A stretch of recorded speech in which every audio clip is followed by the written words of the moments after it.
With the month of November quickly approaching, it is now time to take a look at all of the PlayStation 4 games releasing in November and deciding on which ones to buy right away and which ones to wait on a sale for or skip altogether. And November is a really interesting month because Black Friday is happening at the end of the month, so if you guys can wait a little bit, it's really gonna pay dividends with a lot of the games. There are a lot of titles that I know some of you guys want to pick up day one. However, if you can wait a couple weeks, you're gonna be able to get it a lot cheaper. So with that being said, this month is interesting in the sense that I'm only recommending you guys to buy one game right away. Everything else will go over them. I would say wait on a sale for. Some of the games I just think are gonna be on sale later in the month, and some of them I just think you should skip altogether. And before we get into everything, I just want to remind you guys to make sure you hit that subscribe button and hit the bell notification icon so you are always notified of uploads. And that definitely helps out the channel too, so we always appreciate that.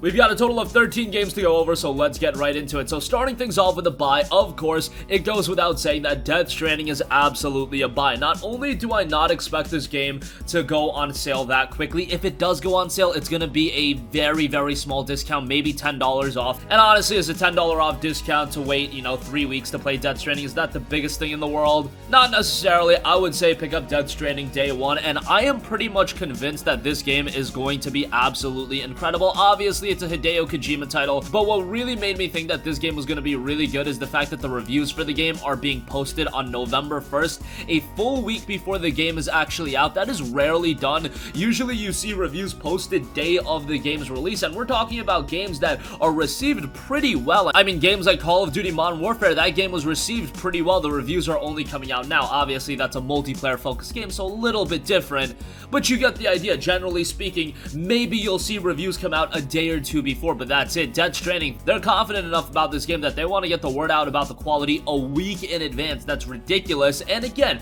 it is Hideo Kojima, it is a PlayStation 4 exclusive. When you line everything up, all of the elements that this game has going on for it, Hideo Kojima, PS4 exclusive, reviews being posted a week in advance, I don't know how the expectation can be anything lower. I think the game is going to be incredible. I just want to know how incredible. Is it going to be, a solid 85 on Metacritic, or is it going to get to the point where it is going to be a masterclass in game development? We're talking 95 to 100. In the case of Hideo Kojima, he is more known for developing masterclass, so we'll see how Death Stranding turns out. It drops November 8th, and it's absolutely a buy.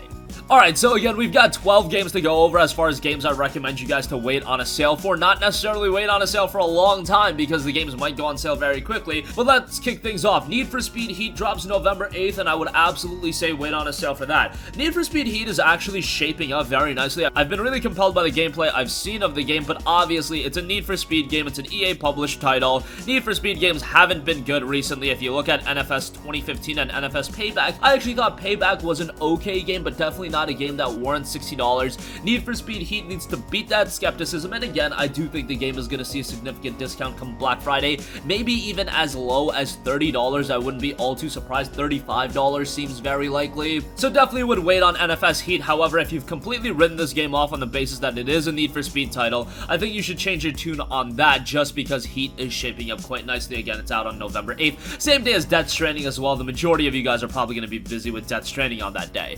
Alright, also, Star Wars Jedi Fallen Order, November 15th. A lot of you guys will probably want to crucify me for this one. However, I would say wait on a sale for this one. Not only because Black Friday is right around the corner, but again, it's an EA published Star Wars title. I know it's being done by Respawn, and I have a lot of faith in those guys, but it's EA and Star Wars. Generally speaking, that hasn't been great with Battlefront 1 and 2. Jedi Fallen Order, based on the gameplay I've seen, has looked really, really good, and I have high expectations for it. I do think it's going to turn out well. If you are a super Star Wars fan, then by all means pick it up, but otherwise, I do see this game going on sale pretty quickly. If you understand how big of an IP Star Wars is, this is a game that they definitely want to push during the holiday season, during Black Friday time, and I do imagine that they're going to give Jedi Fallen Order a significant discount, maybe down to $39.99. I think that's very reasonable, and at that price point, it might be an even better pickup. You could also see how the general reception is by then, see if consumers like it, what the critics are saying, all that good stuff. I wouldn't hold it against you if you do pick it up day one, but again, 2 weeks after release, it being $20 off, maybe even steeper than that, I do think it'll pay dividends waiting to pick up Jedi Fallen Order, which might be a hard one to stomach for some of you guys, but that's just my 2 cents. Shenmue 3 is another game I would say wait on a sale for. That's dropping November 19th. Now, Shenmue 3 is a major release, and I'm very excited for it given my love of Shenmue 1 and 2. However, this was a game that was crowdfunded, and at times I do feel like it looks a little bit janky in certain areas. I just want to see how Shenmue is going to turn out in 2019. It's been so long since we saw the release of Shenmue 1 and 2 that yes, I do expect a compelling narrative out of this one, but what about all of the other elements? I want to see how that turns out. And $60 for Shenmue 3, I don't know, that is a little bit expensive. I don't necessarily expect this game to go on sale come Black Friday. It might, it very well might, but me saying wait for a sale on Shenmue 3 is more of a skepticism thing. I'm not sure how the game is going to turn out, and dropping $60 on a game like this on day one is a little bit hard to stomach, especially because $60 will go a long way come Black Friday. You also have to attribute to that, yes, maybe you're excited for Shenmue 3 and maybe the game won't go on sale, but think about everything else you could buy with $60 come Black Friday. You could get 2 AAA games that are recent releases instead of getting Shenmue 3, and you could also get 2 games that are, you know, established and people have already put out reviews or whatever the case may be. So that's my 2 cents on that. Shenmue 3, I would say wait on a sale for. Alright, everything else I'm gonna breeze through a little bit quickly. Those were the major games that I did want to mention. However, obviously there are a bunch more titles to go over. Civilization 6 drops November 22nd. I would say absolutely wait on a sale for this one. It's just, I can't recommend dropping a high price point on Civilization 6 given that PC players are getting this game relatively cheap at this point. And Civ 6 is definitely a game that's accentuated by a lot of downloadable content, and yes, it is going to be released at a full $60 on PlayStation 4. If it was released at $40, okay, maybe it would be a more palatable pickup. At $60, just a little bit too expensive. Next up, Sniper Ghost Warrior Contracts will be out November 22nd. It's Sniper Ghost Warrior making a comeback. Now, this one does have the element of being priced at $40 instead of $60, which I do think will end up paying dividends. And in all honesty, the game is shaping up quite nicely. However, Sniper Ghost Warrior, it's not like it's a franchise that's been received very well with each of their outing. Visually, the game looks excellent, and I do want to see this game turn out well. Little bit of skepticism has to be attached with this one as well, though, and I would say wait for a sale, wait on the reviews, see how it turns out, and if you've been a fan of the Sniper franchise, maybe pick it up right away after the reviews come out for $40. Otherwise, I think waiting on a sale and having it be south of $20 would be the best bet. Romancing Saga 3 is out November 11th, and this is one that I was tempted to say buy right away, but it's November 11th, a few days after Death Stranding. I imagine the majority of you guys are going to be busy with that come November 11th. It is being released relatively cheap, and if you're a fan of JRPGs, maybe it's something to check out right away, but I do see that one seeing a digital sale pretty quickly. Golem on PlayStation VR is out November 12th. PlayStation VR games are very interesting in the sense that I'm very excited for Golem. I think it can turn out to be a really good game, but with PSVR titles that are these new IPs, sometimes it is a little bit of a crapshoot in that they could be amazing, but they could also be just mediocre titles. We saw that with Astrobot Rescue Mission, where that game really didn't have a lot of buzz heading into its release, and it turned out to be an incredible game. Golem could end up being something like that, given that there is a star-studded cast working on the game. You've got Martin O'Donnell as the composer, Jamie Grezmeyer, Jared Knopfel directing the game. There's a lot of compelling acts working on the game, so from that sense, I could see it turn out pretty well. We'll see how it turns out. Golem is dropping on November 12th. Citadel Forged with Fire is out November 1st. This is a game that looks really cool. Unfortunately, it's at early access on Steam right now. Mixed reception on Steam, so let's see how the final release turns out, and maybe down the line on a sale, it'll be a better pickup. But an open world MMORPG, what I've seen out of the PC version looks quite good. We'll see how the transition is made onto the PlayStation 4, because sometimes that could be a little bit sloppy as well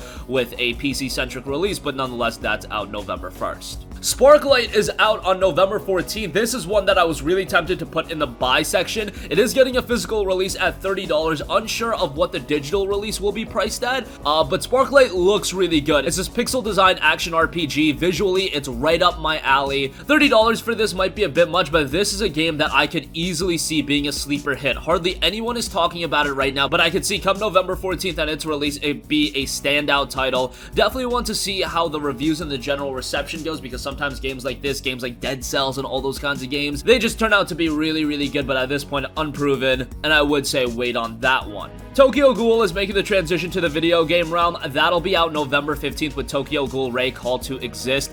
Issue with this game is it's a Tokyo Ghoul beat-em-up title, and honestly, these anime games that are based on anime that aren't as big, I mean, anime games in general just are very hit or miss, and more often than not, they are very much miss. The Naruto games are usually hit, a lot of the DBZ games are usually hit, One Piece is miss a lot of the times, and One Piece is a major IP, so why they couldn't be more consistent with quality One Piece games is beyond me. With a game like Tokyo Ghoul, definitely skeptical on how that's gonna turn out. My Hero Academia had a decent game, but even that wasn't the best, although I do have hope for that getting a better game in the future with a sequel coming out. But Tokyo Ghoul Ray Call to Exist, definitely not one I would say drop your full $50, $60 on, and this is one that may very well not go on sale for quite a while. Anime games have a tendency to hold up in price for a little bit, but come on, we just know from a quality standpoint, unless you are a super fan of Tokyo Ghoul, it's probably not going to be worth a full $60. Next up, this is a game that I definitely want to get the word out about, and that is Blacksad Under the Skin. That's out November 5th. It's a story-driven title based on Blacksad, and it's a really cool narrative-driven title with a really cool art style as well. The only thing that might be holding this one back is that it is going to be released at $40, which might be a little bit hefty of a price point for some of you guys for a narrative-driven title, but it is a mystery detective noir game. Reminds me a little bit of The Wolf Among Us in a sense. Could turn out to surprise a lot of people, but I also could see this one going on sale relatively quickly, given that not only are we going to get Black Friday deals physically, but we also are going to get digital deals. So even if a game is being released as a downloadable only title, it could very well go on sale. So Blacksad Under the Skin, gonna say wait on a sale for that one. And lastly, I do want to give a shout to Astroneer. Now, Astroneer has been out on PC for a long time, and that's really why I can't justify saying drop a full $30 on it or whatever. You can get the game pretty cheap on PC pretty regularly. It came out all the way back in 2016. It'll be nice to be able to play the game on PlayStation 4, but there are a lot of open world survival space titles, and No Man's Sky is a thing, and you can have that for like $20 on sale. So that might be the route to go as far as wanting a survival open world space title. Astroneer is a compelling title in its own right, and it's been received really well on PC. On a sale, I think it could be a good buy, but right out the gate for $30, I don't think it's essential to pick that up on November 15th. So that's gonna conclude this video. Again, I put a lot of games that are on the wait for sale section just because they are games that maybe I would have said buy in other months. However, Star Wars Jedi Fallen Order, I see going on sale very quickly. NFS Heat, I see it going on sale very quickly. Sniper Ghost Warrior Contracts, that'll probably go on sale. Civilization 6, $60 for that, just a bit much, especially because it's been out on PC for a long time. Shenmue 3, again, there is that air of skepticism attached to that game, and I think rightfully so. But if it does turn out well and you're a big fan of Shenmue, obviously buy it day one. This is just a general guideline for those of you that want my input as far as what games are going to go on sale, what games I would say buy day one. Death Stranding is one that I do think is going to be a quality buy day one. That's going to conclude this video. Sound off with all of your thoughts in the comment section down below. Thank you for watching, and goodbye. Hey guys, we hope you enjoyed the video, and if you did, make sure to hit the subscribe button, and if you're already subscribed, do us a favor and hit the bell icon. This way you'll be notified whenever we post a new video. That's the best way to keep up with all of our uploads, and we usually try to upload 2 videos a day. And with the bell icon hit, you'll be notified whenever we do upload a video. As always, thanks for watching.